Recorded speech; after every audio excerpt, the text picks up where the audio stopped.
Oke, aku mulai aja ya. Assalamualaikum warahmatullahi wabarakatuh. Waalaikumsalam warahmatullahi wabarakatuh. Oke, selamat malam ya, walaupun cuma nanti aja, nggak apa-apa. Oke, pertama-tama, alhamdulillah ya kita bisa bertemu lagi dan alhamdulillah barakallah buat tim Mawar dan tim Al-Syaibani sudah berhasil lolos 15 besar untuk Nasdaq tahun 2021. Jadi ya pencapaian yang lumayan lah, yang cukup. Gimana soalnya kemarin waktu online qualification, apakah sulit atau gampang atau sulit-sulit gampang, gampang-gampang sulit? Ya, kurang lebih kayak gitulah untuk NASEC online qualification-nya. Dan yang lebih sulitnya di NASEC itu ya babak semifinal dan finalnya. Karena memang kalau sudah masuk semifinal dan final itu sudah bukan hanya mengerjakan soal lagi, tapi kita sebagai kalian ya sebagai siswa SMA sudah mulai diperkenalkan dengan salah satu kultur mahasiswa, yaitu di bagaimana kita memecahkan masalah, kita mengeluarkan ide, gagasan, dan sejenisnya. Nah, di NASEC ini aku lihat kemarin di guideline-nya, baik yang guideline yang sebelum, yang awal-awal itu sama yang baru aja 15 besar tadi, ya ada dua kali ya. Yang pertama yang semifinal ada apa namanya, start startup 30 menit challenge, 30 minute startup challenge. Nah, sama kalau yang di final, kalau misalkan kalian lolos nanti ada problem solving. Nah, kalau final cuma problem solving aja ya. Oh, jadi yang paling, berarti yang paling sulit ini menurutku ya semifinal ini. Karena ada dua, Kak. Yang pertama adalah mengerjakan soal pakai Kahoot, yang selanjutnya adalah 30 minute startup challenge. Nah, jujur aku juga masih nggak tahu nih maksudnya 30 minute startup challenge ini kayak apakah cuman studi kasus atau memang kita dituntut buat apa ini? Soalnya kalau tahun kemarin itu Nasik tahun 2020 itu cuman ngerjain soal sama kayak LGDs atau leaderless group discussion.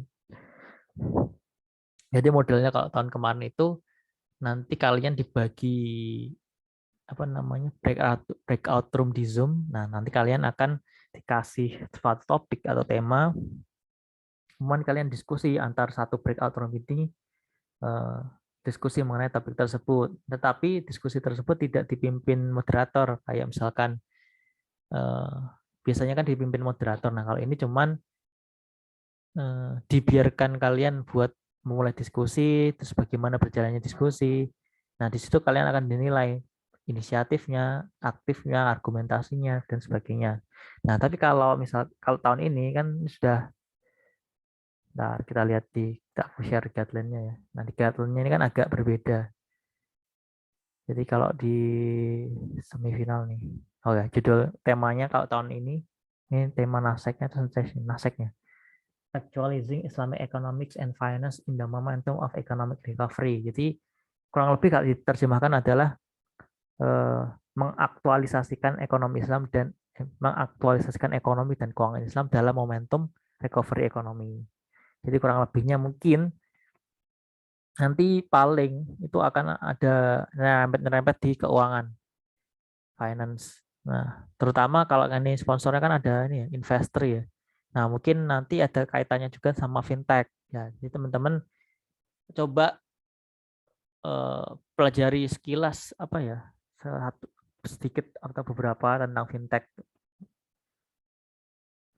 tentang keuangan, terutamanya fintech, P2P lending dan sebagainya. Nah, nanti kalau mungkin kalau soal startup challenge-nya mungkin masih ada kaitannya sama ini, sama fintech, kemudian keuangan digital dan sebagainya. Nah, ini eh, administrasinya sudah anu ya, teman-teman segera kalau misalkan belum segera di anu ya, segera dilakukan proses administrasinya, registrasi ulang. Registrasi Australia ulangnya maksimal berarti 3 November itu tanggal berapa? Hari besok Rabu ya, lusa. Silakan diregistrasikan di sini, silakan diisi semua keperluannya. Nah, ini ketentuannya bla bla bla. Oh ya, sama itu. Silakan ini juga apa namanya? Ada kan di sini di guideline-nya udah pada dibacakan ya. Sudah di apa namanya? Ketentuan-ketentuan sama perintah-perintahnya sudah dilaksanakan. Nah, di sini kan ada di tahap semifinalnya ada perintah buat masuk ke Google Classroom-nya. Ini ada kodenya ini UMZ sama atau bisa diklik langsung di sini. Nah, mungkin nanti informasi dan segala macamnya ada di Google Classroom di sini. Nah, ya. Karena ini pelaksanaannya berarti ya tanggal 5 besok Jumat ya. Nah, itu kan mungkin masuk kelas ya. Nah, nanti mungkin bisa ada surat izin, dibuatkan surat izin sama Pak Mario buat besok hari Jumat. Nah, sama ini pengerjaan soalnya kan ini perwakilan ya. Nah, ini bagaimana nih? Kalau kemarin dirasa waktu online semua kan online ya kalian ya. Waktu online qualification kan nggak satu lokasi ya.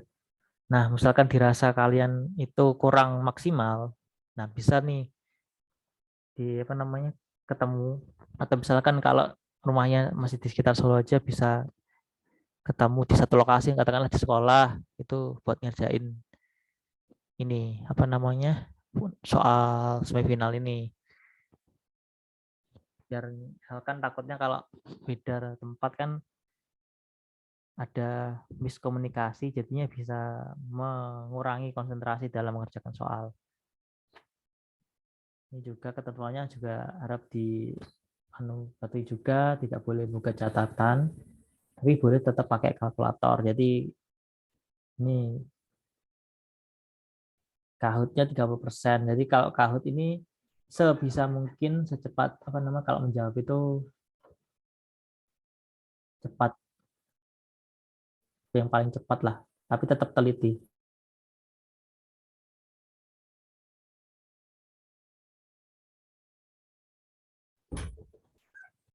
Oke, habis itu kita masuk ke coba bedah di ketentuan startup challenge-nya ya. Jadi babak B setelah tadi Kahoot adalah startup challenge yang dimulai jam setengah 2. Nah, di sini peserta yang lolos di online qualification dibagi menjadi 3 breakout Zoom. Jadi berarti satu breakout itu ada 5 kelompok. Nah, setiap breakout 5 diisi oleh 5 sekolah yang diacak. Berarti mungkin karena kalian ada 2 yang lolos, tim Mawar sama Al Syaibani, mungkin kalian akan dimasukkan ke breakout yang berbeda. Panitia telah menyiapkan setidaknya 5 subtema yang berbeda untuk setiap breakout room mengacu pada tema utama NASEC. Oh, jadi nanti kalian akan dikasih subtemanya. Jadi tadi yang tema besarnya actualizing Islamic Economics and Finance itu nanti akan di breakdown lagi atau dipecah lagi. Mungkin bisa apa namanya bisa tadi seperti yang tadi disinggung fintech, kemudian ada bisa keuangan atau perbankan atau pasar modal atau mungkin eh, kalau kaitannya sama economic recovery juga bisa bersangkutan sama zakat, ziswaf itu juga mungkin bisa. Nah, cuman sekali silahkan kalian coba sedikit apa ya mungkin kalau terlalu ya cobalah di searching dulu mungkin tentang apa sih tema-tema aktual yang lagi hot tentang pasar muda, tentang fintech atau tentang zakat terutamanya apa namanya dalam me, apa namanya dalam momentum recovery ekonomi tadi. Nah, di sini temanya acak ya pasti acak. Kemudian eh, ini waktunya cuma 30 menit dalam berdiskusi. Jadi eh, sebisanya itu sebelum hari H. Berarti ada waktu kalian Selasa, Rabu, Kamis ya 3 hari. itu sudah dicicil persiapannya. Atau mungkin kalau kalian mau, kan di sini ada ketentuan pakai PPT ya. Nah, itu mungkin biar nanti tidak terlalu PPT-nya kosong, itu mungkin dipersiapkan kalau misalkan kalian ada PPT yang bagus, desain yang bagus itu dipersiapkan dulu. Nanti di hari hanya itu tinggal masukkan isi materinya.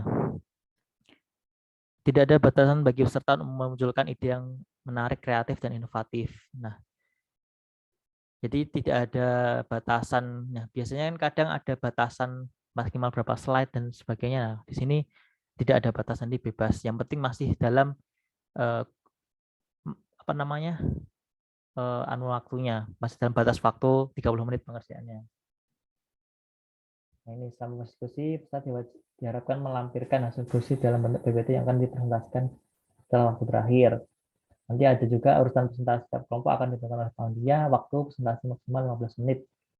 Dilanjutkan dengan sesi tanya jawab sama 10 menit. Nah, kemudian kriteria penilaian ini yang pertama itu originalitas. Jadi sebisa mungkin dalam diskusi nanti atau ide yang membahas subtema yang nanti akan diberikan oleh panitia itu dari diri kalian sendiri. Originalitas sesuai dengan pengetahuan dan pengetahuan kalian tentang subtema tersebut. Jadi mau tidak mau kalian sebelumnya juga harus membaca-baca sedikit atau enggak sedikit ya, kalau bisa sebanyak-banyaknya, tetapi kalau seoptimal mungkin tentang tema besar tadi, yaitu tentang aktualisasi ekonomi dan keuangan Islam. Berarti nanti kemungkinan itu akan ada di keuangannya, ini akan ada keluar banyak antara keuangan sama, kalau enggak keuangan itu kan ada dua, keuangan yang komersil, bank, asuransi, kemudian pasar modal, atau keuangan sosial. Keuangan sosial itu contohnya kayak zakat, infak, wakaf. Nah, itu kan kalau dikaitkan dengan recovery ekonomi, kan zakat itu juga berperan penting. Nah, coba nanti kalian searching tentang bagaimana peran lembaga Ziswaf atau Ziswaf itu sendiri untuk dalam membantu masyarakat, terutama masyarakat miskin, untuk bisa recover atau merecovery dari pandemi, seperti itu, dari resesi akibat pandemi. Kemudian kalau dari sisi keuangan yang komersilnya, mungkin bagaimana bank syariah bisa tetap survive dalam pandemi, atau tetap bagaimana asuransi syariah itu sepak terjangnya, kan biasa asuransi kan melindungi pemegang polisnya ketika ditimpa resiko kayak misalkan penyakit. Nah, itu bagaimana asuransi syariah dalam membantu para nasabahnya atau para pelanggannya untuk misalkan berapa banyak polis atau klaim yang mereka bantu untuk pasien yang terkena COVID dan sebagainya. Kemudian kreativitas, nah ini kalian silahkan eksplor sendiri nanti, misalkan terkait wakaf, nanti kalian bisa kembangkan dari pemikiran kalian sendiri. Nah, kemudian yang ketiga ini realistis. Realistis berarti nanti sebisa mungkin dalam diskusi teman-teman itu bisa diberikan data. Misalkan data pengangguran, misalkan akibat COVID. Nah, itu kan ada tadi atau kemarin ya, aku udah share di grup itu, ada beberapa website tentang data-data, ada juga kalau yang tadi yang LPM itu ada data pengangguran, itu detail, itu data per nasional, data per provinsi, itu data pengangguran, data ekonomi, PDB dan sebagainya, itu ada di situ. Nah, nanti silakan jangan lupa untuk memasukkan data ini supaya ada poin realistis ini bisa bisa bagus lah nilainya. Sama yang paling penting ini juga kesesuaian dengan tema. Jadi kalau kita temanya tentang keuangan dan ekonomi Islam berkaitan dengan recovery ekonomi, berarti harus dikaitkan dengan ekonomi Islam. Tentang tadi kemarin teori-teori yang teman-teman sudah pelajari pas waktu mau kualifikasi itu, nah kan ada banyak sekali, mungkin ada pemikiran tokoh siapa, atau mungkin ada ayat. Nah, itu bisa juga ditambahkan seperti itu. Nah, ini menurut pengamatanku ini cukup penting karena kalau nggak salah itu 2 tahun yang lalu kan aku dulu juga ikut mendampingi dari kakak-kakak kalian yang juara 1 waktu 2019 itu.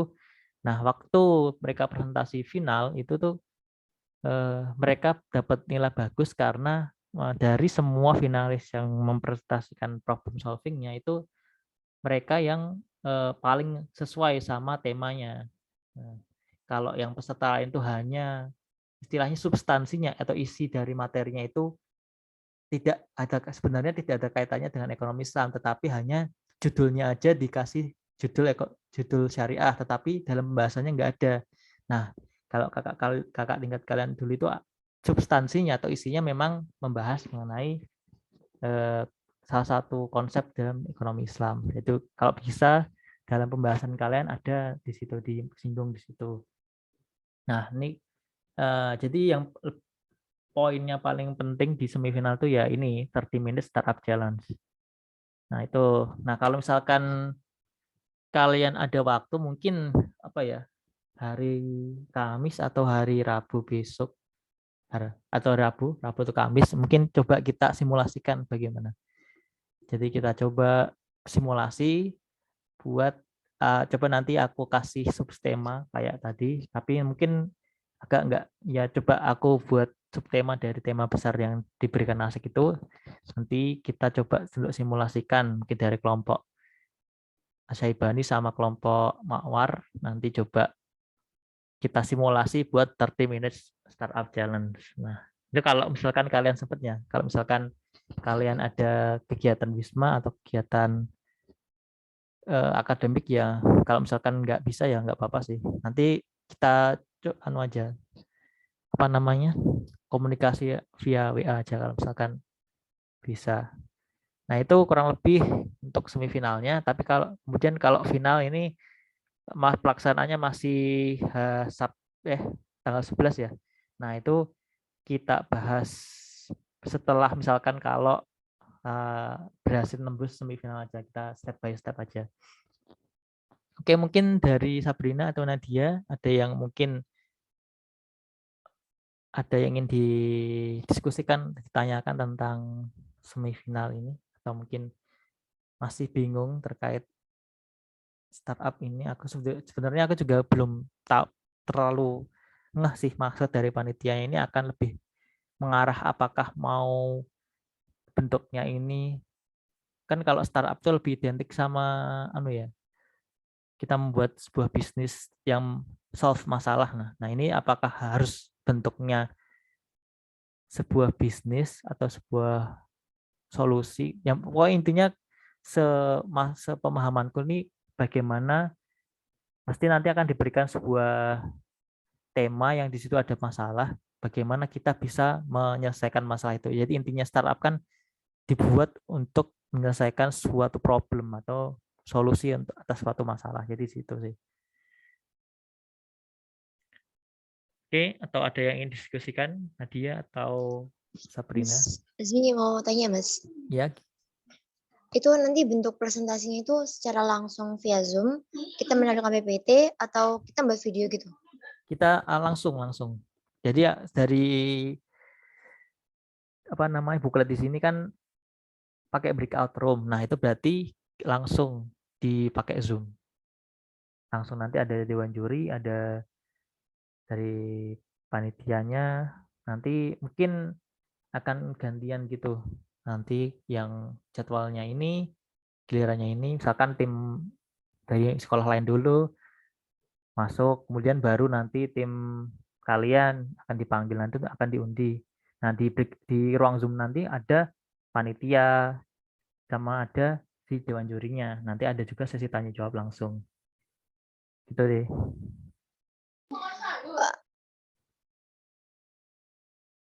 Gimana?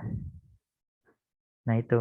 Jadi mungkin kalau belum terbiasa mungkin agak agak wah deg-degan gimana, nggak santai apa kalian just do it aja, jalani aja, anggap kayak misalkan kalian kan pernah kan di kelas presentasi sama ustadz ustadzah, nah itu anggap dewan jurinya ustadz ustadzah kalian sendiri, jadi nggak usah terlalu terbebani lah. Mereka juga paham Kak, kalian masih anak SMA, jadi masih mungkin tidak expect terlalu terlalu tinggi kayak mahasiswa atau sebagainya. Yang penting eh, mereka yang cuman ingin melihat sebagaimana pengen lihat pemikiran kalian, kalian memahami suatu problem yang akan diberikan nanti seperti apa, gitu aja. Mas mau tanya, kan ini itu ya. Itu kan tulisannya di sini apa namanya selama waktu berdiskusi. Berarti dengan tema yang telah ditentukan. Berarti itu kita terus yang PPT-nya itu gimana? Nah, Jadi kita sudah nyiapin PPT gitu, habis itu kita dikasih tema, kita dikasih room Zoom gitu buat diskusi gitu. jadi Kak temanya itu, jadi PPT-nya itu belum, PPT belum. Jadi ketika diskusi itu kan pasti ada poin-poin diskusinya itu nanti itu dirumuskan dalam PPT.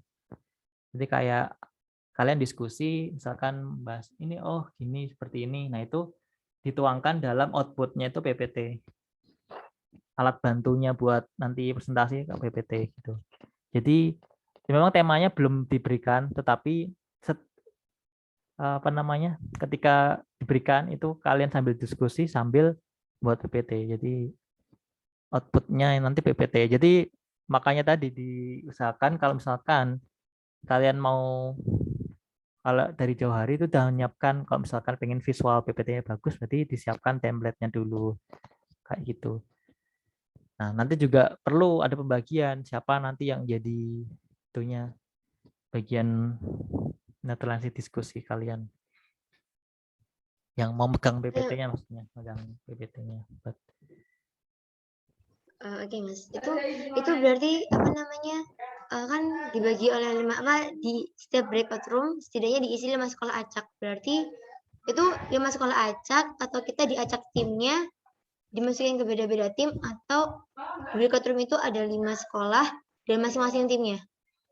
Jadi kan ada beberapa tim yang lolos tuh dari dua sekolah, satu sekolah kan lebih dari satu tim. Nah, itu mungkin jadi diacak supaya nggak ada satu sekolah yang satu breakout yang sama gitu. Misalkan kalian nggak, berarti tim Mawar sama Asyaibani nggak mungkin satu breakout room. Jadi mesti eh, tim Mawar sendiri, breakoutnya tim Asyaibani sendiri gitu. Jadi tetap satu tim, kalau dari pemahamanku dari booklet ini tuh kalian tetap tetap satu tim, maksudnya ya satu kelompok itu bekerjanya, tetapi mungkin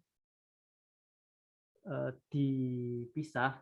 Jadi Mawar dan Saibani itu nggak mungkin satu satu breakout room. Jadi nanti temanya mesti akan berbeda. Tema kan setiap breakout kan temanya berbeda ya, subtemanya. Biasanya tema yang muncul itu apa Mas? Nah, itu Dulu.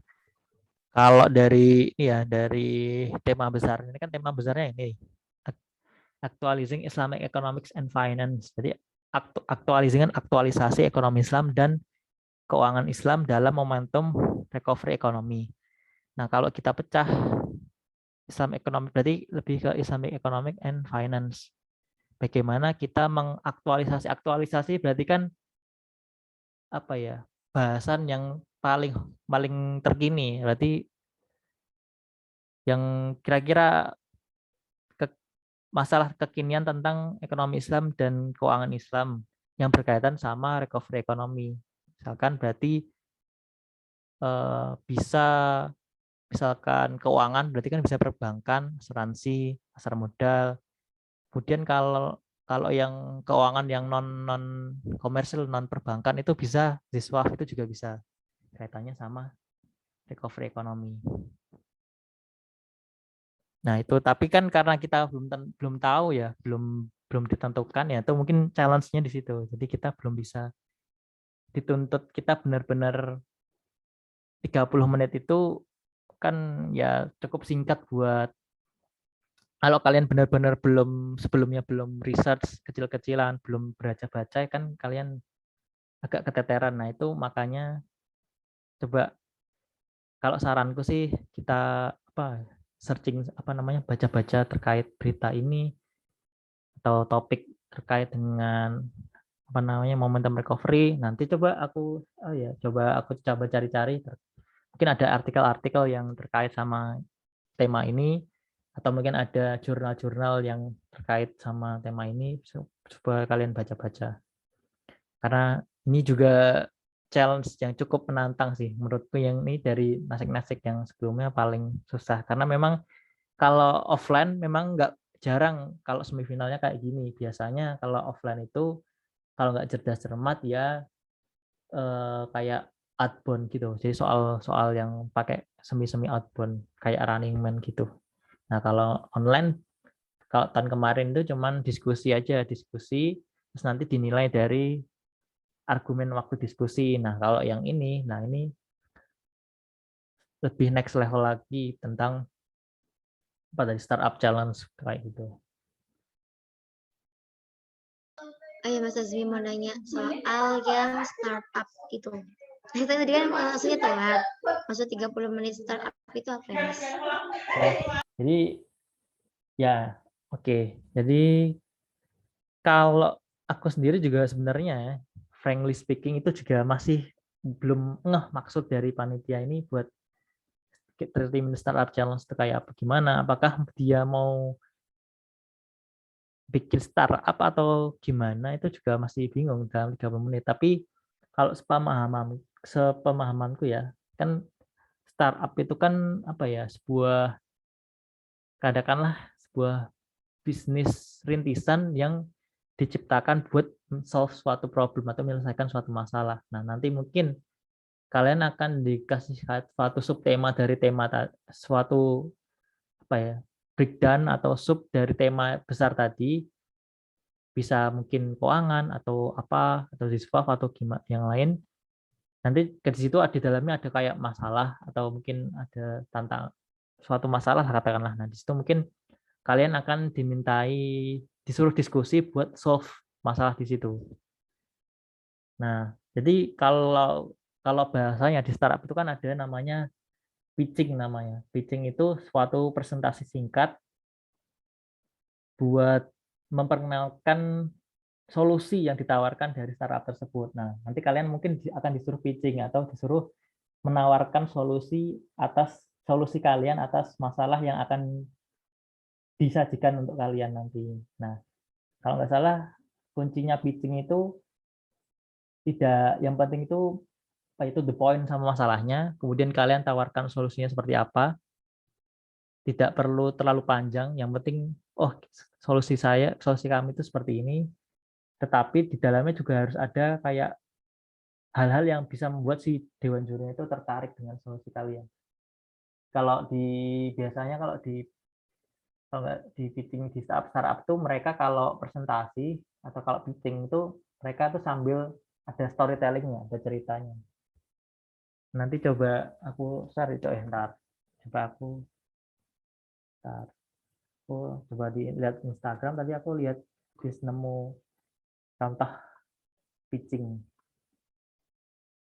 Nah,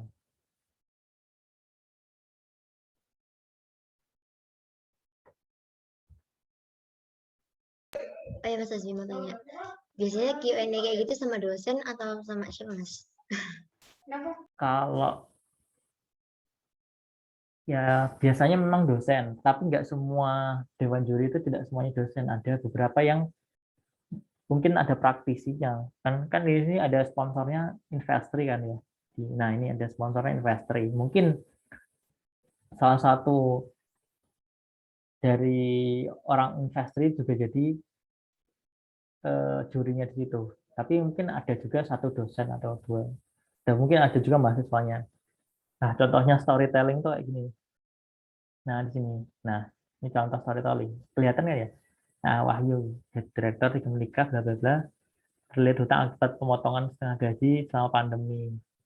Nah, contohnya tadi recovery ekonomi mungkin terkait sama, bisa juga relate sama banyak orang yang di PHK karena pandemi. Nah, itu mungkin bagaimana kalian akan solve masalah tersebut. Ini juga nama storytelling. Terus kemudian nggak asing kan sama cerita kayak gitu. Nah, cerita cerita serupa juga terjadi dalam lingkungan sekitar kita, bla bla bla. Nah, hal ini disebabkan karena ini. bla bla bla. Dan permasalahan itu, nah ini solusinya berarti kan gini. Kalau bisa sih kalau yang bagus ya kayak gini presentasinya. Jadi tidak berupa apa namanya? Kalau presentasi yang mungkin Ustadz Uzada atau yang materi sekolah kan kayak pakai poin-poin gitu ya, pakai bullet-bullet. Nah, kalau bisa sih ada kayak gini, ada storytellingnya gini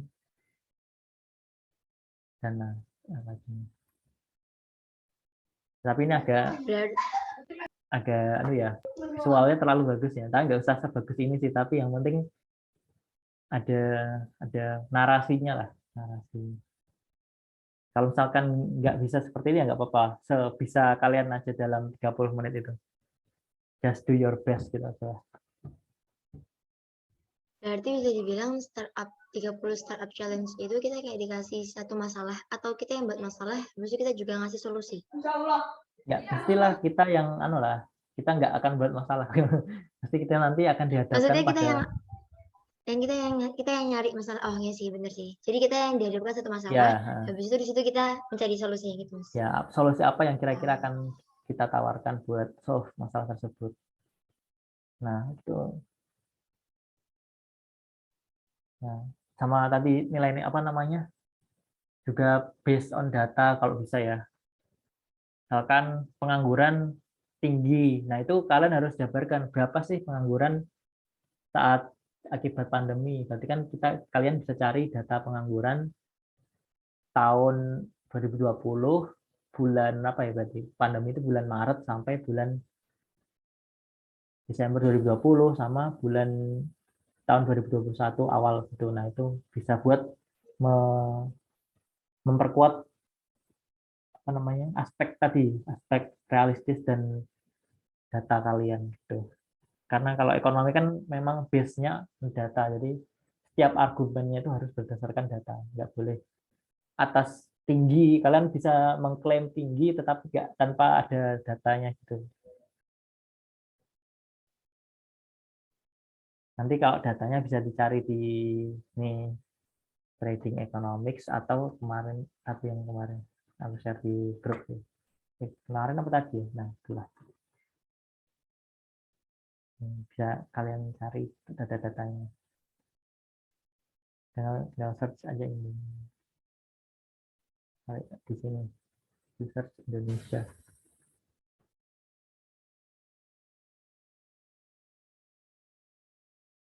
Akan apa? GDP, inflation rate, employment.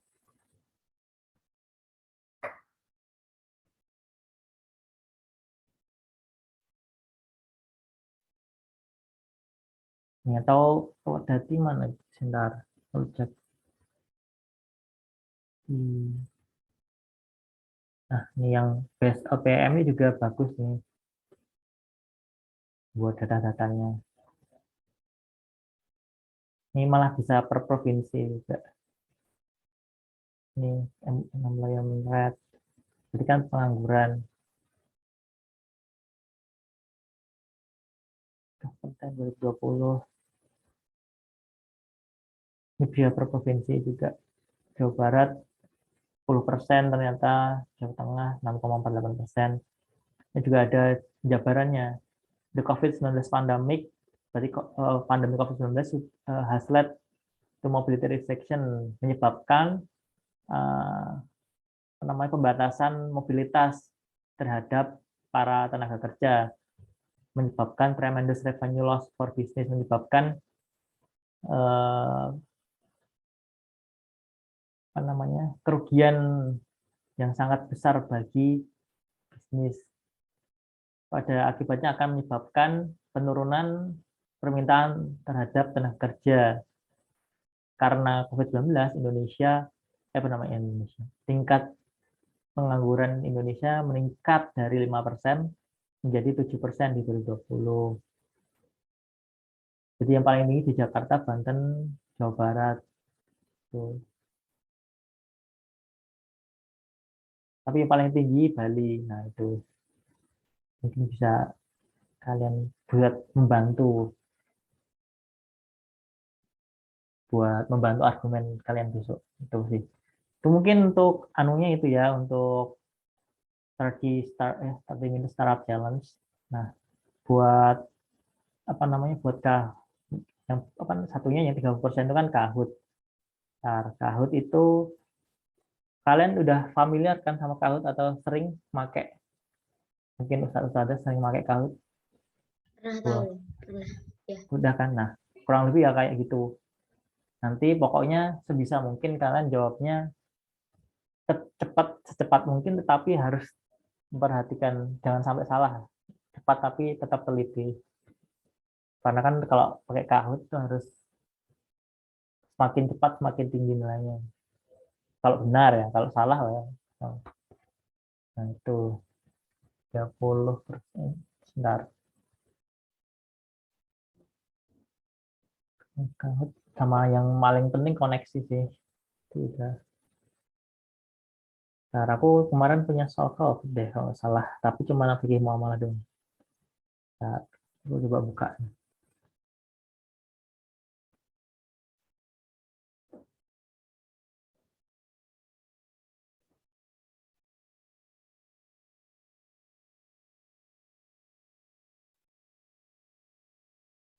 Ya,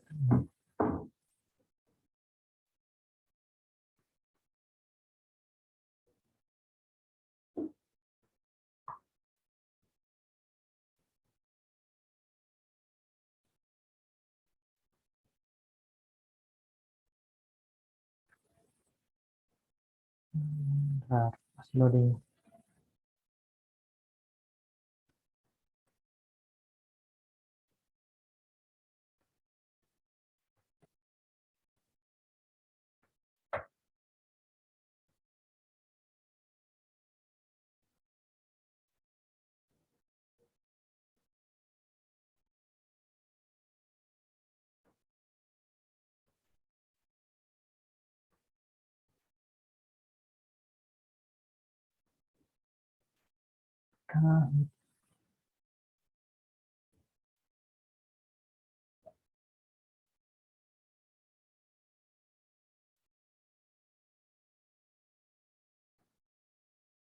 Nah, yang masih loading.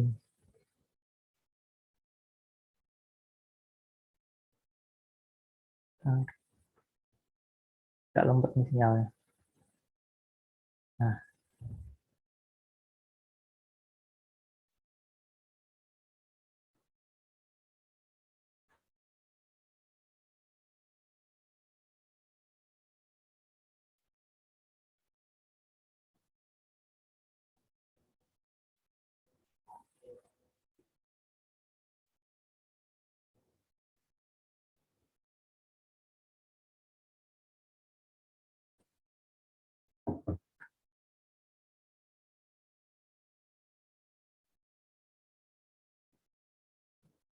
ya kelihatan. Nah, ini kan kita coba mungkin coba pemanasan, familiarisasi atau kita coba apa istilahnya sih bahasanya, membiasakan buat pakai Kahoot lagi mungkin yang udah lama. Nah, bisa join di start.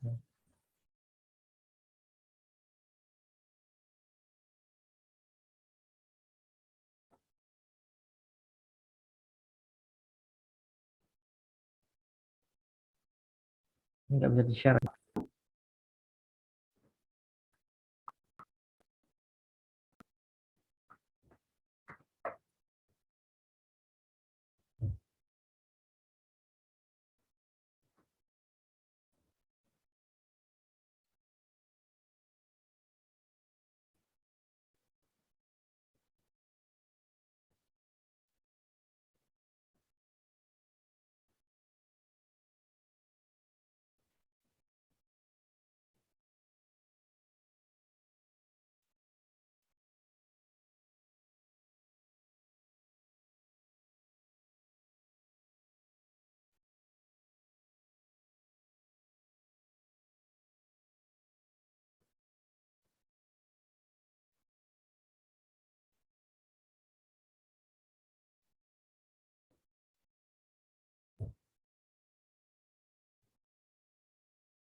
Oke, ini Mas Baru Nadia nih.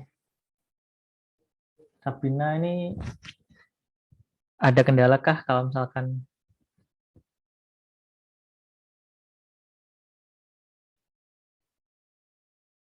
buat join? Kalau misalkan, oh, oke. Ntar cuma 2 orang itu nggak apa, kurang seru, nggak apa. Udah mulai aja lah. Sambil review nih tentang fikih muamalah. 25 soal kalau nggak salah ya. So, bisa kalian aja. Seingat kalian.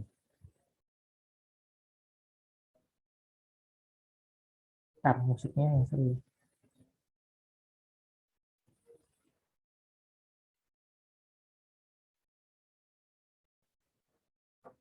Al-aslu al-muamalah al-ibhah. Al-asl.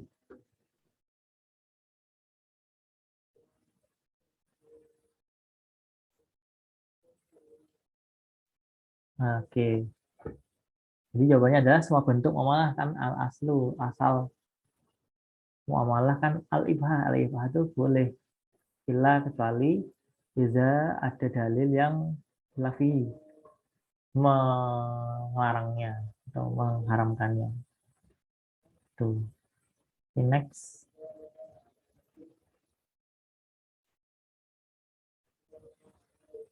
Yang bukan prinsip. Wah, cuma 10 detik ya ternyata ya. Tak setting terlalu cepat ini saya. Ya kan? Sorry. Kecepatan. Jadi jawabannya ini kecuali polutor jaronaf an riba. Jadi prinsip muamalah itu ada 3 ini. Yang pertama hukum asalnya boleh kecuali ada dalil yang melarangnya. Kemudian antara dominkum itu saling ridho satu sama lain atau suka sama suka.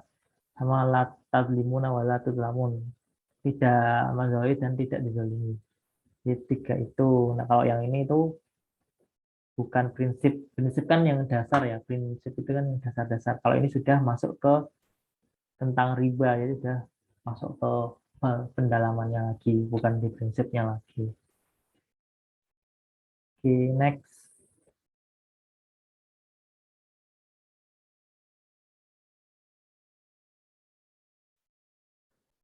Akad tijarah itu akad bisnis, perdagangan. Apakah boleh jadi tolong menolong kata baru? Nah, oke. Jadi jawabannya boleh karena yang sebelumnya profit oriented itu boleh diikhlaskan atau dijadikan akad tolong menolong. Misalkan kalau dalam bank syariah itu misalkan kalau ada yang nasabah yang awalnya akad murabahah kemudian dia mengalami masalah finansial, coba dibantu diperpanjang masa angsurannya, kemudian restrukturisasi atau diperkecil marginnya, ternyata nggak bisa ya sudah dibebaskan. Nah, itu jadi tabaruk. Aku mau nanya, Iya ya gimana? kahut itu butuh 2 perangkat, no? Eh bisa sebenarnya bisa kalau misalkan pakai HP itu sebenarnya bisa. Jadi cuman zoomnya tapi nggak kelihatan. Oh, ini soalnya aku pakai HP, tapi soal sama jawabannya nggak kelihatan. Nggak kelihatan ya. Cuman anut doang ya. Cuman angkanya, apa namanya kotak-kotaknya aja. Iya. Bentar. Apa aku settingan sebentar ya. Aku coba setting ulang ya. Nah itu simul fungsinya gini buat apa namanya simulasi. Siapa tahu besok tiba-tiba gini. Nah kita antisipasi aja dulu. Setauku tadi aku coba bisa ada jawabannya. Mungkin ada setting yang belum kita anu ya. Nah coba ya. Setting dulu. Sorry. Aduh. Nah, sorry. Kayak bisa. Yang apa namanya tampilannya apa namanya sama jawabannya. Atau tadi lupa aku setting ya, supaya di angkanya, di apa namanya? Itu. Oh iya, ini belum tak anu. Sorry, belum tak on kan. So question and answer on quiet devices. Oke, ntar coba. Nah, ini aku udah kan. Sorry.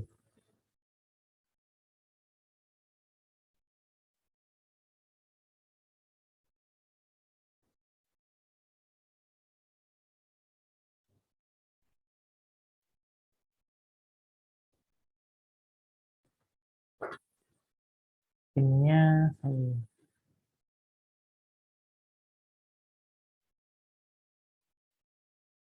986156.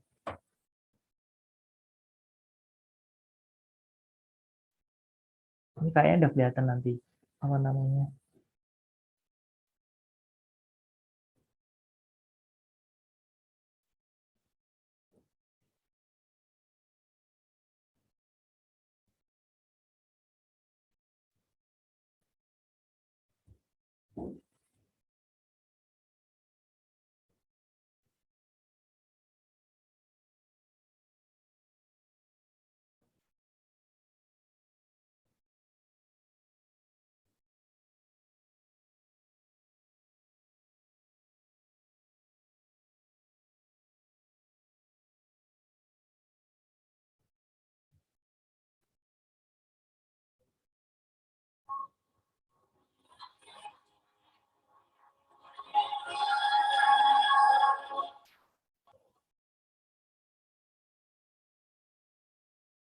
Gimana Sabrina ini belum pin lagi ya.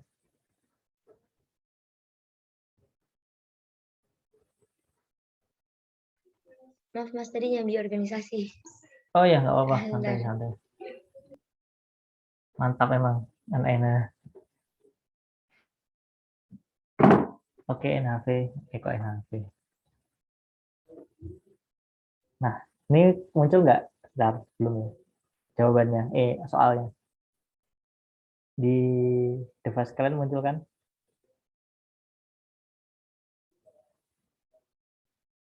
Udah muncul. Oke, nah. Ini tadi soal yang tadi lagi. Belum ku shuffle.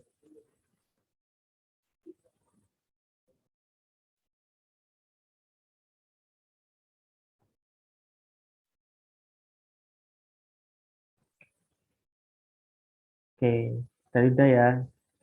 Tuh, juga udah.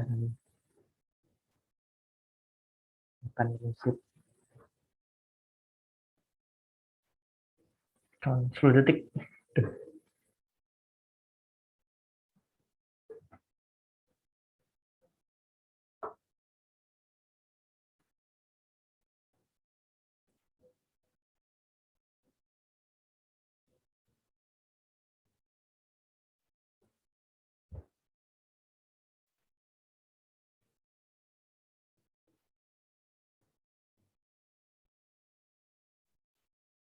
Rukun akad. Nah, nih, coba ingat lagi rukun akad. Rukun akad ada 3 kecuali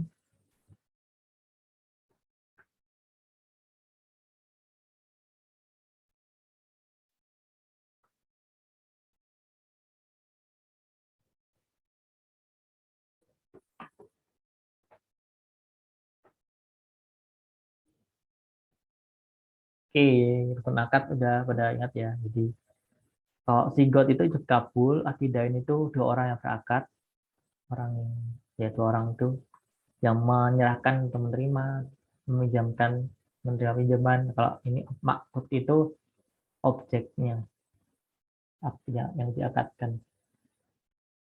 Kecuali saksi nggak perlu saksi.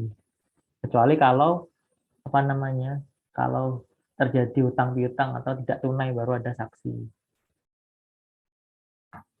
Next.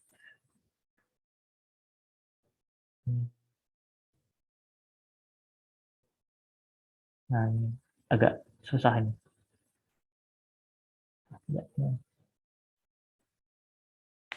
Ini ada materi soal 2 tahun yang lalu sih. Mungkin nggak keluar lagi nih.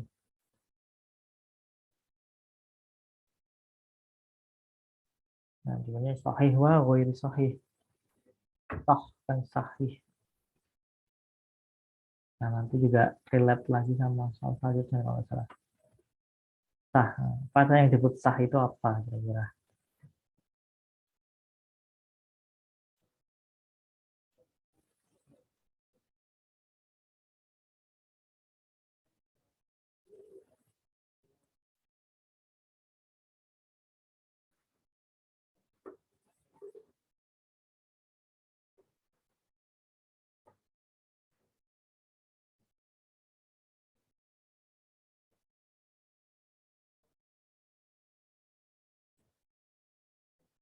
Oke, jawabannya adalah kan apakah kalau sah berarti itu menimbulkan akibat hukum. Kalau tidak sah berarti ya tidak menimbulkan akibat hukum. Nah, kalau yang harus ada pada akad berarti kan itu rukun. Jadi kalau terpenuhi ya berarti sesuai dengan rukun. Tetapi kalau misalkan tidak sah berarti akad tersebut tidak menimbulkan akibat hukum apa-apa. Dan terlalu banyak nih. Nah, ini tadi kebalikannya tadi.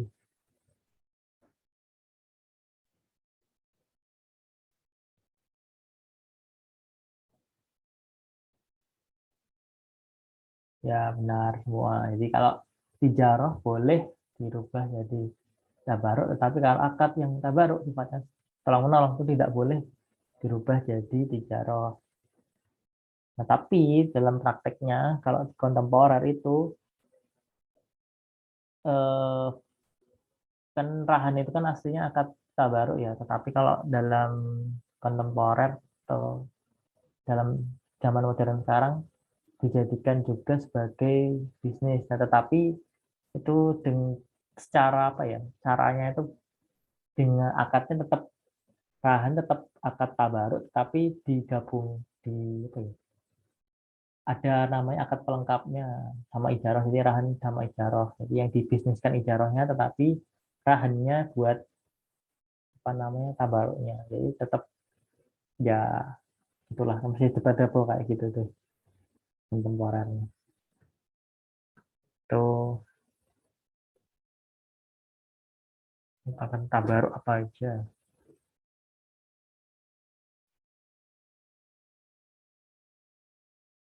Tabaruk tolong menolong apakah tadi udah disinggung ya. Rahan, musyarakah, murabahah, fakoh.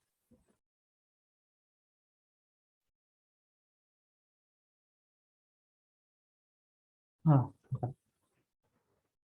musiknya Kahut bagus ya, suka lebih bagus dari Quizizz musiknya. Oke, tadi benar ya. Tahan.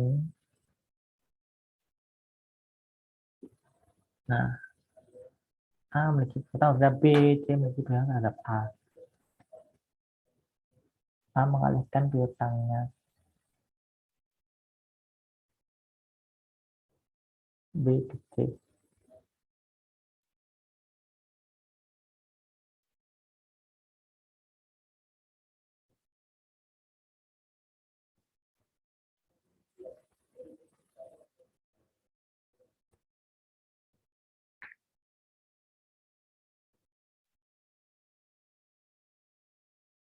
Ya, jawabannya hiwalah, hiwalah.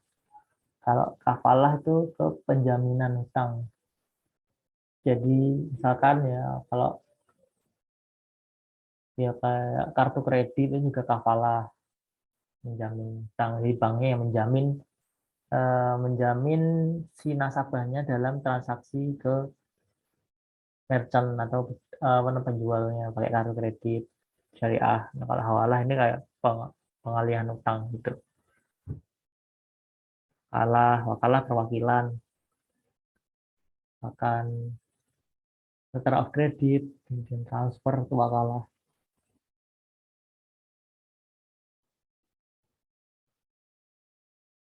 Nah, bedanya iaroh dan qard. Nah, ini yang serupa tapi tak sama, mirip-mirip.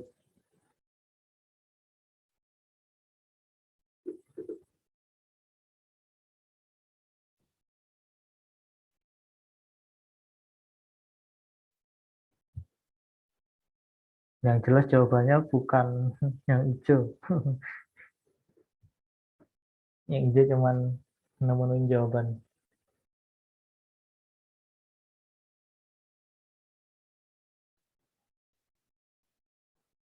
Yap. Nah, jadi jawabannya kalau iaroh, iaroh itu meminjamkan barang. Kalau qard itu meminjamkan uang. Jadi kalau misalkan pinjam motor, pinjamkan apa, laptop, pinjamkan pokoknya yang bentuknya barang itu iaroh. Tapi kalau misalkan bentuknya uang, misalkan uang baik rupiah, dolar, habis itu cryptocurrency mungkin, atau mungkin dinar, dirham, emas, nah sebagainya. Tapi emasnya maksudnya emas itu ya, emas konteksnya mata uang emas ya, bukan emas emas perhiasan atau emas batangan ya. Itu baru qard. Kalau barang ya roh. Ini sampai agak sekilas aja sambil review. Nah ini bedanya iaroh sama hibah. Ada qard, iaroh, hibah. Nah itu mirip-mirip. Kalian perlu membedakan.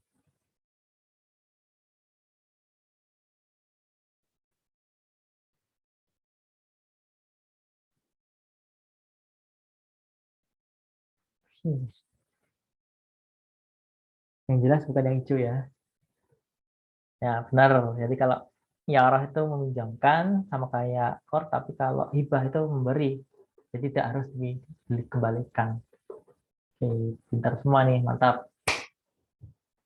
Anak nasek. Nah ini.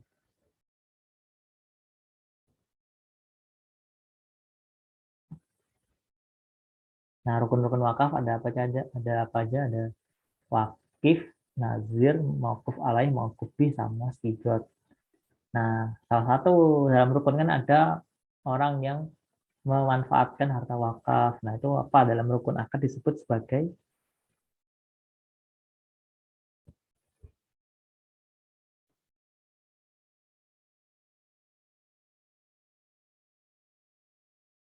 nah, wah, jawabannya mauquf alaih ya. Jadi kalau mauquf bih itu objek wakafnya. Nah, kalau di MITNH berarti tempat gedungnya, habis itu masjidnya, baik gedung barat sama timur semuanya kan itu dari wakaf ya. Nah itu mauquf bihnya itu. Kalau nazirnya berarti yayasan yang Nurdayahnya yang mengelola wakaf tersebut. Kalau wakifnya itu banyak pihak, ada banyak yang ribuan orang tuh yang berwakaf di tanahnya NH itu. Nah itu tuh, kalau yang menikmati itu ya siswanya, gurunya, kemudian masyarakat sekitar itu mauquf alaihnya. Itu orang yang pihak-pihak yang menerima manfaat dari harta wakaf tersebut.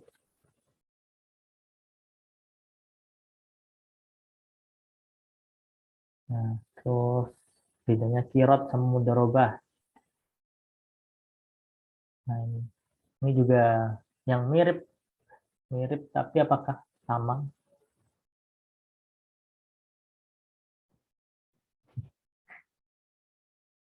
Kirot tentang ya benar. Jadi kirot sama mudharabah itu sama aja, sinonim ya.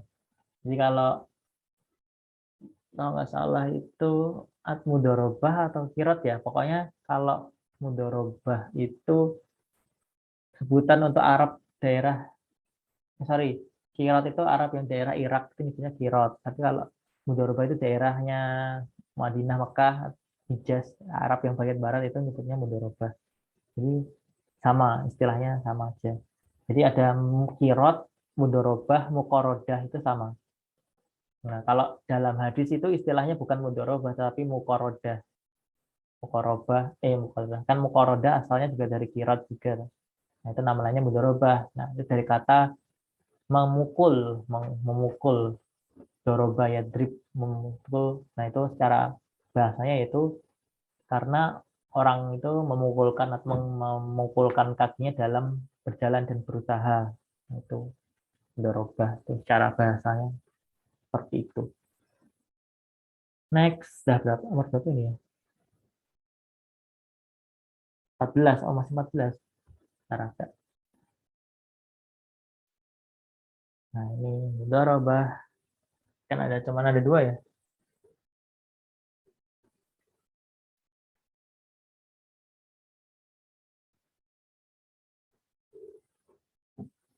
Nah, jadi kalau mudorobah dibagi dua, utama mudorobah muqayyadah sama mutlakoh. Kalau mutlakoh itu dari kata mutlak jadi bebas si mudoribnya atau si pengelola ya, pengusahanya itu bebas dalam menentukan dia mau usaha di mana, kapan jangka waktunya, kemudian caranya gimana itu bebas. Tapi kalau muqayyadah itu sudah ditentukan sama si sohibul malnya. Pokoknya kamu ini usahanya bidang ini ya, contohnya jualan boba. Nanti di tempatnya di pasar ini, waktunya sekian sampai jam sekian. Nah itu belum faedah. Tapi kalau mutlakoh itu si mudharibnya terserah sebalmalnya membebaskan mudharibnya dalam berusaha. Oke, next. Bedanya syirkah inan sama syirkah mufawwadah.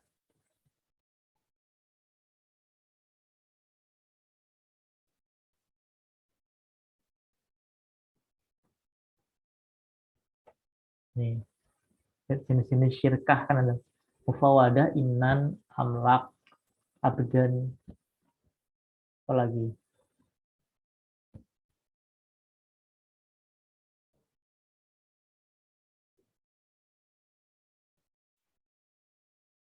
Ya benar. Jadi, sorry. Jadi jawabannya adalah kalau syirkah inan itu mereka bagi porsi modal, porsi kerja mereka, dan resiko itu berbeda-beda. Ada yang besar, ada yang kecil, ada yang lebih besar, ada yang lebih kecil. Nah, kalau wadah itu dibagi rata. Bahkan kalau 4 orang patungan atau syirkah, berarti katakanlah modalnya perlu 10 juta, berarti dibagi 2.500.000, 2.500.000, 2.500.000, 2.500.000. Kemudian jam kerjanya misalkan mereka nanti dibagi, misalkan kalau bukanya itu 12 jam berarti dibagi berapa itu, 3 jam. Kemudian kalau untung juga dibagi 4, kalau rugi juga rugiannya dibagi 4. Nah itu mufawadah. Kalau inan nanti mungkin ada yang lebih besar dapatnya, ada yang lebih kecil, jamnya ada yang lebih besar, ada yang lebih kecil. Nah, itu seperti itu bedanya antara inan dan mufawadah. Kalau mufawadah sendiri kan sebenarnya dari secara bahasa itu kan artinya sama, mufawadah. Mufawadah.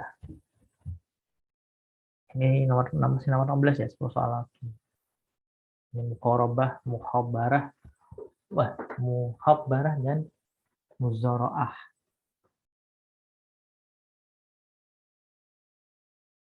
Nanti ada muzaraah, muhabbarah dan musaqah.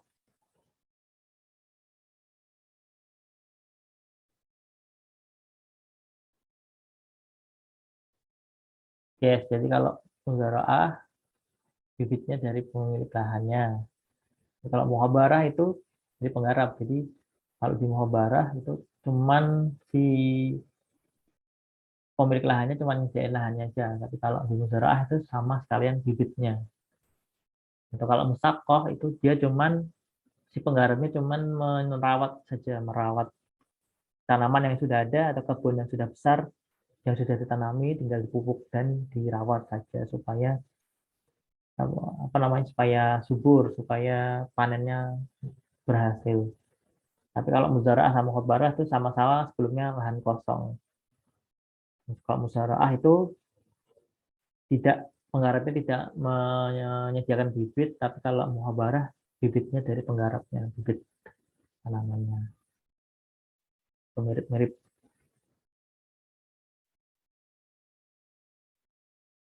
Nah, dengan cara mencicil.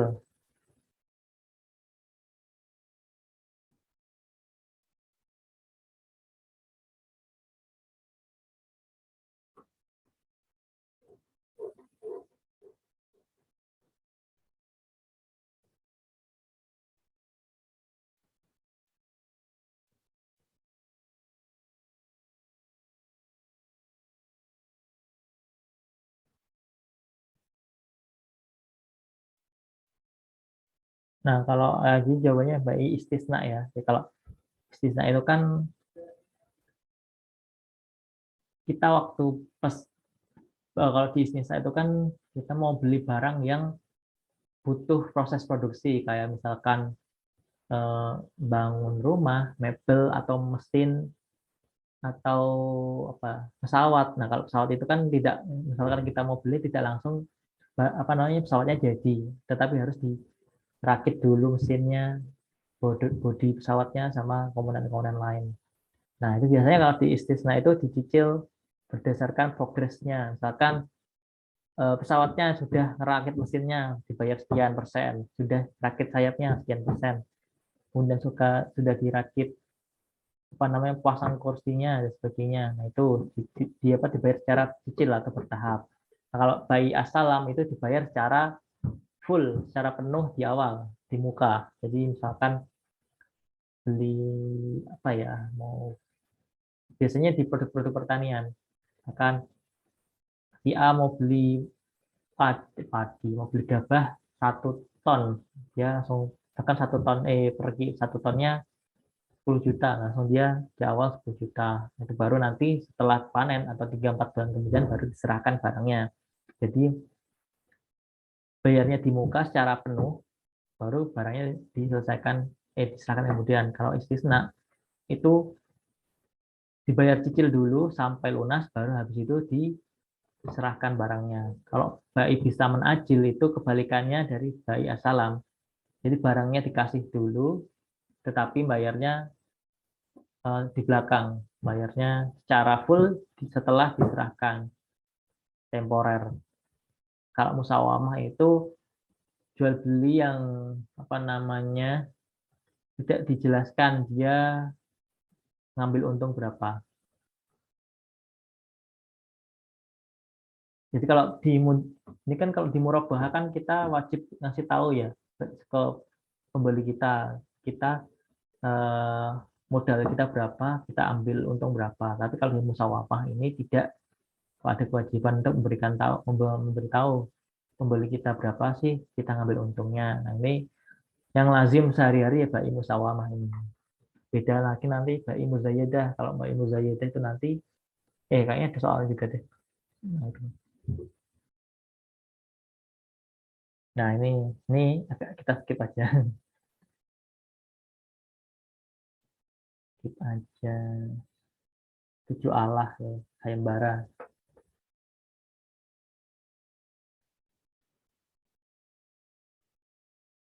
Intinya di bab fadl dan nasi'ah. Sekarang kita agak skip aja ini. Biar nggak kemalaman. Ntar apa yang penting-penting aja. Bakor sama jahiliyah. Ini juga, nah ini nggak apa-apa sih, kerjain aja.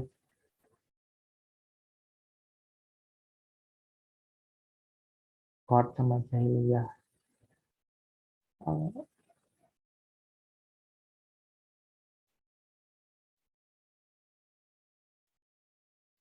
ya, opsinya cuma 2 ini. Ya 3 deh. Yang terakhir cuman pemanis.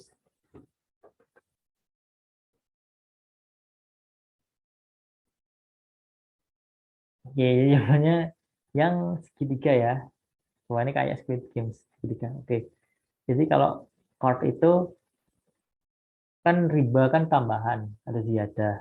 Nah, kalau tambahan di riba chord itu tambahannya sudah dipersyaratkan di awal. Nah, contohnya adalah praktik yang terjadi saat ini, ada bunga bank kontemporer. Karena ketika kita membayar angsuran, di situ kita sudah membayar pokok dan cicilannya. Nah, tapi kalau riba jeliyah itu adalah riba yang terjadi zamannya Rasul dulu, zaman jahiliyah. Nah, ketika si peminjam itu dulu, itu pinjamnya mengembalikannya sama nominalnya sesuai dengan yang dipinjam. Kalau tepat waktu, kalau nggak tepat waktu atau gagal bayar telat, baru dikenakan denda. Nah, besaran dendanya itu berlipat-lipat. Nah, contohnya selain zaman jahiliyah ya pinjol sekarang itu, pinjol yang ilegal itu juga modelnya hampir sama. Jadi ya nggak hampir sama sih. Jadi kalau pinjol yang sekarang itu yang ilegal itu kombinasi antara dua ini, court dan jahiliyah. Jadi kalau zaman jahiliyah dulu itu misalkan 30 hari ya, dia pinjam batasnya 30 hari. Kalau dia berhasil bayar 30 hari, dia tanpa bunga, free, nggak ada sesuai dengan apa yang dipinjam. Tapi kalau misalkan telat sehari itu bunganya bisa berlipat-lipat. Katakanlah 100.000 per hari, 200.000 per hari, semakin lama semakin banyak. Nah, kalau pinjol itu yang sekarang itu tuh bunga per harinya itu bisa sampai kalau dibagi per bulan itu 24%. 24% bagi 30 ya hampir 1/1% per hari. Kalau misalkan setahun berarti berapa? 365%. Waduh, tuh pinjol ilegal. Nah, wah mungkin ada kaitannya juga ya besok tentang apa namanya 30 minute startup itu tentang bagaimana mungkin tentang mengatasi pinjol pinjol ilegal yang marak dengan pendekatan ekonomi Islam. Nah, kan lagi hot juga topik seperti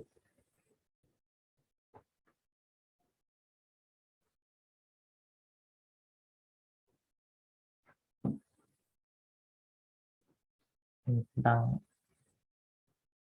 mengurangi pasokan supaya harga lebih tinggi. Ya, jadi ihtikar ya kalau apa namanya istilahnya menimbun ini kan mengurangi pasokan barang supaya harganya lebih mahal. Atau bahasanya menimbun. Jadi menimbun itu istilahnya dalam bahasa Arabnya itu ihtikar. Kalau Najasyi dia memanipulasi supply atau memanipulasi permintaan seolah-olah yang beli barang tersebut banyak, ternyata padahal dikit, tetapi dimanipulasi supaya pembeli yang lain ikut tertarik.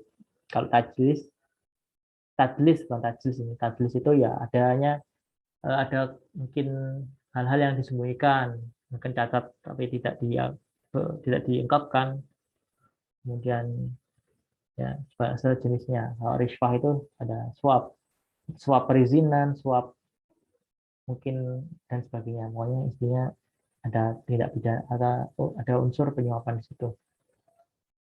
Kemudian 3 soal lagi. Nah, ini jual beli dengan cara lelang tadi sudah sempat disinggung, hampir mau disinggung.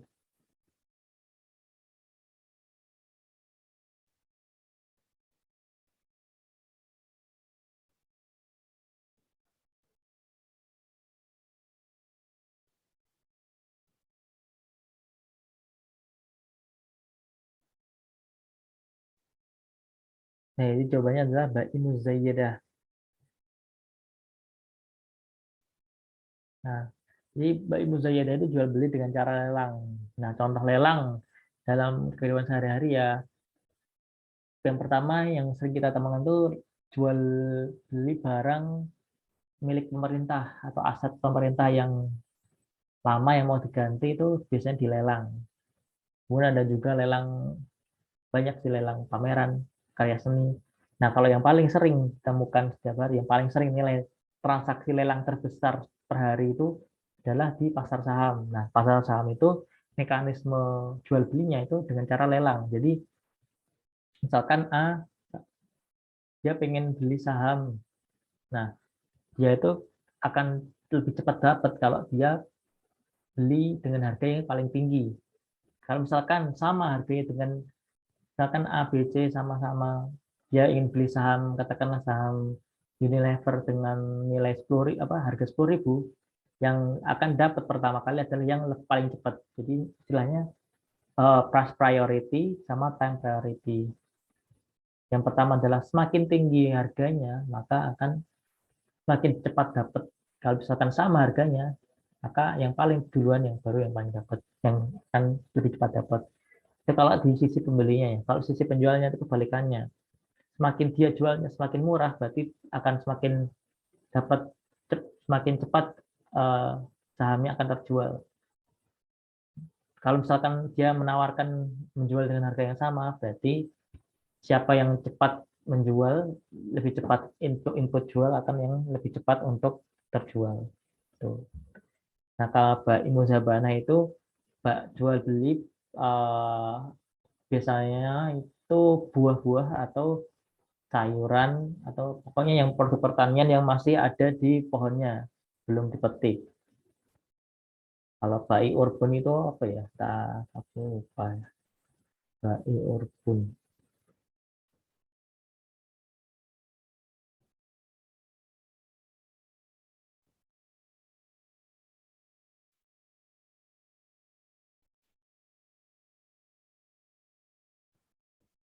Oh, Bai Urban itu jual beli dengan adanya sistem DP. Nah, di Bai Urban biasanya sering untuk kita nyewa tempat, biasanya ada DP, kemudian kita apa namanya beli motor secara kredit juga ada DP, kemudian kita mungkin pesan baju yang partai banyak, namun jumlahnya banyak juga ada DP-nya. Tuh, jenis-jenis hiar itu hak opsi dalam pembelian. Ada 4 kalau salah, ada 5. Ada hiar bla bla bla, A, B, C, D, E.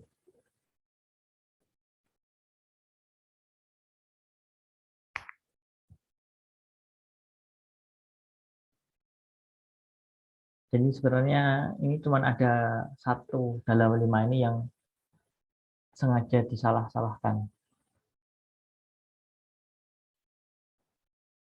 Oke, jadi jawabannya yang segitiga yang merah. Itu terdiri dari hiar syarat, haid, majlis, tayin, dan ru'yah. Nah, yang lingkaran, aduh, itu kenapa salah? Karena di sini ada bukan syarat, tapi ini sahih. Nah, sahih itu salah, bukan. Yang benar adalah syarat, haid, majlis, tayin, dan ru'yah. Yang biru segi apa ini? 1, 2, 3, 4. Ini. Siapa ya? Yang biru ini salah, kenapa? Karena ada sigot. Nah, sigot kan itu ya, hijab kabul. Sigot, ini juga salah. Yang hijau kenapa salah? Karena di sini ada kobul. Yang terakhir nih kobul. Ini kan salah, harusnya ru'yah. Jadi jawabannya adalah yang segitiga. Nah, di situ silahkan kalian bisa pelajari lagi di kitab Sakti Syekh Angga. Di situ ada ringkasan yang cukup lengkap terkait share juga ada di situ. Yang sudah aku share sebelumnya. Sure, nah ini juga ada di situ. Ada Shurp, ada Janibi, ada satu lagi apa?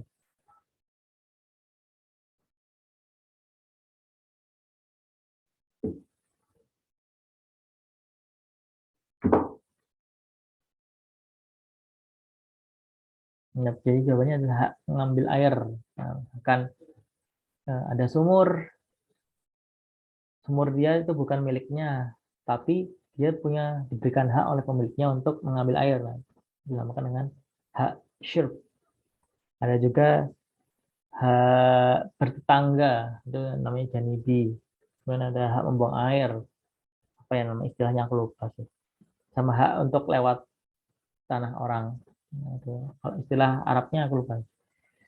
Ya kan teman-teman bisa baca di buku kitab sakti itu juga ada semua. Jadi kalau sebenarnya kita tuh nggak perlu tahu semua ada istilahnya, tapi kita harus tahu beberapa kata kunci kayak di hiar dan sebagainya. Kemudian beberapa prinsip-prinsip itu juga. Jadi nggak kita tahu mayoritasnya aja, tapi nggak perlu tahu semuanya. Yang soal terakhir kalau misalnya ini memancing ikan di sungai, berarti kan kalau memancing ikan di sungai berarti ikan tersebut kan bukan dimiliki oleh orang lain, belum ada pemiliknya. Nah, itu apa?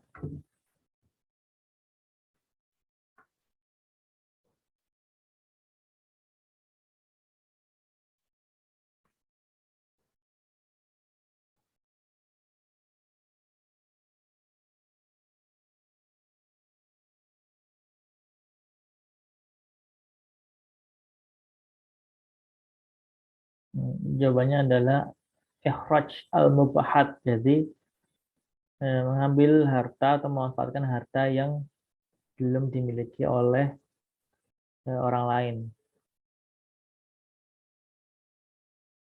Jadi misalkan petani membuka lahan di hutan yang belum ada pemiliknya, juga kemudian ada memancing ikan di sungai, di laut, kayak nelayan, itu juga namanya ikhraj al-mubahat. Kemudian kalau akad berarti ya seperti biasa, ya seperti jual beli itu dengan yang kita akad, ya, berakad satu sama lain selain jual beli, pinjam minjam dan sebagainya. Oke, itu kurang lebih untuk kahutnya. Nah, itu jadi ya, karena memang aku baru ada soal yang di kahut ini yang bikin muamal aja ya. Besok insya Allah kalau ada waktu akan coba aku pindahin beberapa soal yang di platform yang Tesmos atau yang di Google Form, yang di kertas, yang di file. Jadi aku coba buat pindahkan ke Kahoot supaya kalian bisa latihan. Oh ya, sama tadi jangan lupa ya, buat 30 minute startup-nya juga kalian baca-baca topik yang relate tentang tadi ekonomi Islam dan recovery ekonomi dari pandemi. Ya, kuncinya ya di banyak membaca dan analisis dan penyampaiannya. Ya, kalau misalkan memungkinkan dengan adanya narasi atau storytelling cerita untuk ke dewan jurinya. Itu mungkin kurang lebihnya untuk malam hari ini kita cukupkan saja ya karena sudah jam 9 lebih. Kalian mungkin besok ada pelajaran istirahat. Saya juga. Itu aja dari aku untuk malam hari ini. Terima kasih teman-teman sudah menyempatkan malam hari ini 1,5 jam ya, hampir 2 jam. Semoga ilmu yang kita dapat malam hari ini bisa bermanfaat dan berkah dan bisa membantu buat persiapan besok hari Jumat. Oke, sekian akhirul kalam. Assalamualaikum warahmatullahi wabarakatuh. Waalaikumsalam.